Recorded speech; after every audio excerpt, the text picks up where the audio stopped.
தலைப்பு செய்திகள். பருத்தித்துறை வைத்தியசாலையில் ஆம்புலன்ஸ் சாரதி போலீசார் மீது தாக்குதல். போரினால் பாதிக்கப்பட்ட வன்னிக்கு அமைச்சர்கள் தூதுவர்கள் வர வேண்டும், செல்வம் அடைக்கலநாதன் வேண்டுகோள். திருடர்களின் இளவரசரே நாமல் எம்பி, அனுர தரப்பு தெரிவிப்பு. உயர்தர பரீட்சை வினாத்தாள் கசிவு, சிஐடியில் முறைப்பாடு.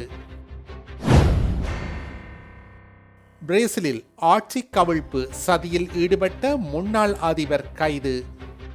இனி விரிவான செய்திகள்.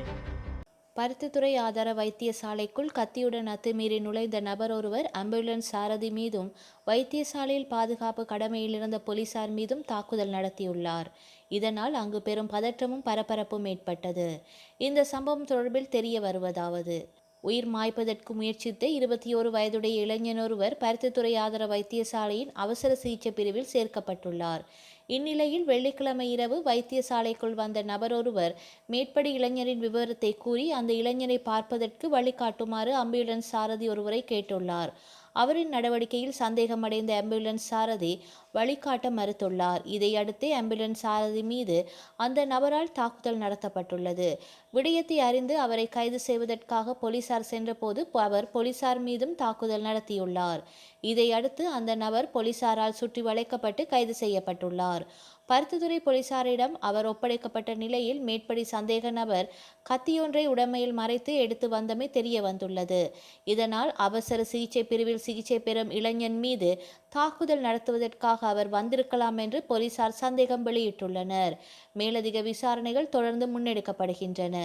பருத்தித்துறை ஆதார வைத்தியசாலைக்குள் அத்துமீறி பிரவேசிக்கும் நபர்களால் சிகிச்சைக்காக அனுமதிக்கப்பட்டிருப்பவர்கள் மீது தாக்குதல் நடத்தும் சம்பவங்கள் அண்மை காலமாக அதிகரித்து வருகின்றமை குறிப்பிடத்தக்கது. யுத்தத்தின் பின்னரான காலப்பகுதியிலும் வடக்கு மாகாணம் அபிவிருத்தி செய்யப்படவில்லை. அமைச்சர்கள், வெளிநாடுகளின் தூதுவர்கள் வன்னிக்கு வருவதற்கு தயங்குகிறார்கள். அமைச்சர்கள், தூதுவர்கள் வன்னிக்கு வர வேண்டும். போரினால் பாதிக்கப்பட்டுள்ள அந்த மக்களையும் கவனத்தில் எடுக்க வேண்டும் என ஜனநாயக தமிழ் தேசிய கூட்டணியின் வன்னி மாவட்ட பாராளுமன்ற உறுப்பினர் செல்வம் அடைக்கலநாதன் அழைப்பு விடுத்தார்.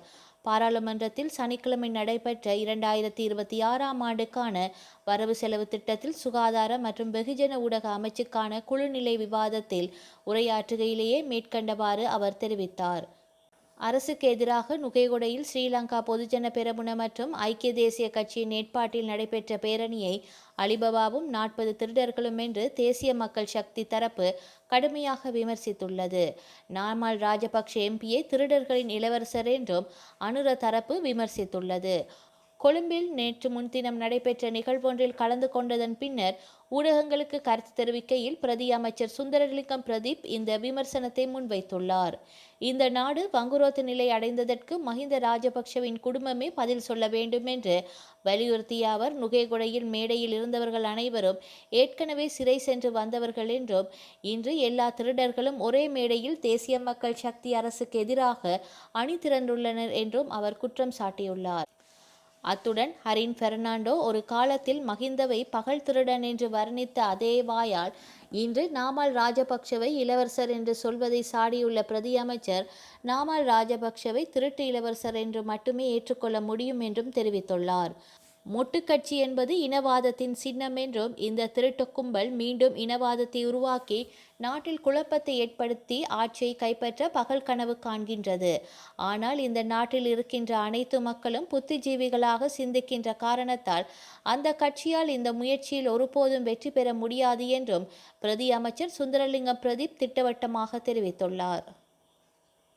இம்முறை இடம்பெறும் காப்போத்த உயர்தர பரீட்சையின் பொருளியல் வினாத்தாள் பரீட்சைக்கு முன்னரே கசிந்ததாக வெளியான தகவல்கள் தொடர்பில் விசாரணை நடத்துமாறு பரீட்சைகள் திணைக்களம் குற்றப்புலனாய்வு திணைக்களத்திடம் முறைப்பாடு செய்துள்ளது.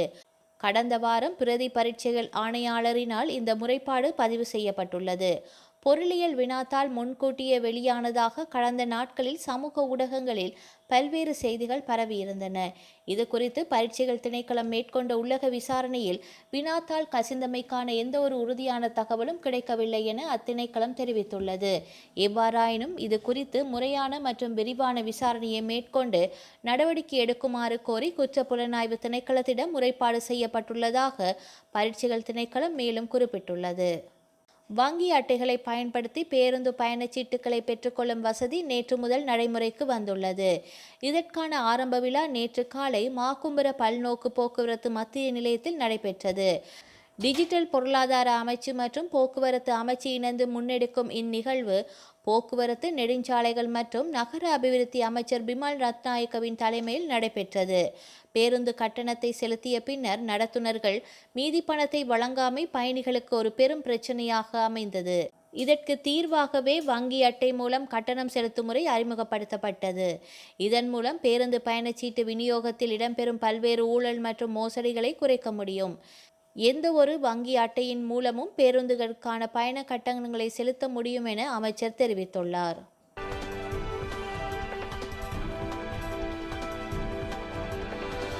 வியட்நாமில் கடந்த ஒரு வாரமாக பெய்த அடைமழையினால் 90க்கும் மேற்பட்டோர் உயிரிழந்துள்ளதாக அந்நாட்டின் பேரிடர் தடுப்பு நிறுவனம் தெரிவித்துள்ளது. இந்த மாத தொடக்கத்தில் கல்மேகி சூறாவளி மற்றும் கனமழையால் வியட்நாம் வெள்ளம் கரைபுரண்டு ஓடி பெரிய அழிவை ஏற்படுத்தியது. கனமழை காரணமாக வியட்நாமின் மத்திய மலை பகுதியில் அதிக அளவில் நிலச்சரிவுகள் ஏற்பட்டன. ரயில் தண்டவாளங்கள், சாலை வழிகள் மிகப்பெரிய அளவில் சேதமடைந்தன. ஆயிரக்கணக்கான மக்கள் போக்குவரத்து இன்றி பெரும் சிரமப்பட்டனர். உலகத்திலேயே வெள்ளம் பாதிக்கப்படும் நாடுகளில் ஒன்றாக வியட்நாம் திகழ்கின்றது. வியட்நாம் மக்கள் தொகையில் பாதி பேர் மிகவும் பாதிப்பு அடையக்கூடிய இடத்தில் வசித்து வருகின்றனர். தென்கிழக்கு ஆசியா முழுவதும் காலநிலை மாற்றத்தால் தீவிர புயல்கள் மற்றும் மழையால் அழிவுக்கான வெள்ளம் மற்றும் நிலச்சரிவுகள் அடிக்கடி நிகழும் என விஞ்ஞானிகள் எச்சரித்துள்ளனர். பிரேசிலில் 2019ஆம் ஆண்டு முதல் 2022ஆம் ஆண்டு வரை அதிபராக இருந்தவர் ஜெயிர் போல்சனரோ. லிபரல் கட்சியை சேர்ந்த இவர் 2022ஆம் ஆண்டு நடைபெற்ற நாடாளுமன்ற தேர்தலில் தோல்வியை தழுவினார். இதில் தொழிலாளர் கட்சியை சேர்ந்த லூயிஸ் இனாசியோ லூலா டா சில்வா வெற்றி பெற்று அதிபராக தேர்வு செய்யப்பட்டார். ஆனால் தேர்தலில் தான் தோல்வி அடைந்ததை போல்சனரோ ஒப்புக்கொள்ளவில்லை. எனவே மின்னணு வாக்குப்பதிவு எந்திரம் மீது சந்தேகம் இருப்பதாக கூறி ஆட்சி கவிழ்ப்பு சதியில் ஈடுபட்டார். இதனால் அவரது ஆதரவாளர்கள் நாடு முழுவதும் வன்முறையில் ஈடுபட்டனர். அப்போது அரசு கட்டடங்களை குறிவைத்து அவர்கள் தாக்குதல் நடத்தினர். ஆனால் இராணுவத்தின் முயற்சியால் இந்த சதித்திட்டம் முறியடிக்கப்பட்டது. இதனை அடுத்து ஆட்சி கவிழ்ப்பு சதிக்கு தலைமை தாங்கிய ஜெயிர் போல்சனரோவை கைது செய்து நீதிமன்றத்தில் ஆஜர்படுத்தினர். இந்த வழக்கு விசாரணை பிரேசில் உயர் நீதிமன்றத்தில் நடைபெற்று வந்தது.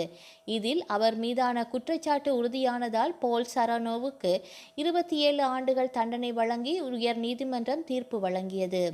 ஆட்சி கவிழ்ப்பு சதியில் தண்டனை பெறும் முதல் பிரேசில் அதிபர் இவர் என்பது குறிப்பிடத்தக்கது. இந்த தண்டனையை எதிர்த்து அவர் தாக்கல் செய்திருந்த மேன்முறையீட்டு மனுக்கள் அனைத்தும் தள்ளுபடி செய்யப்பட்டன. எனவே அடுத்த வாரம் அவர் கைது செய்யப்படுவார் என எதிர்பார்க்கப்படுகின்றது. இந்நிலையில் போல்சனரோவை முன்னதாகவே கைது செய்ய போலீசார் பிரேசிலில் உள்ள போலீஸ் தலைமை அலுவலகத்திற்கு அழைத்து சென்றனர். இதனால் அவரது ஆதரவாளர்கள் போராட்டத்தில் ஈடுபட வாய்ப்பு உள்ளதால் முன்னெச்சரிக்கையாக அங்கு போலீசார் குவிக்கப்பட்டுள்ளனர். வரலாற்றில் இன்று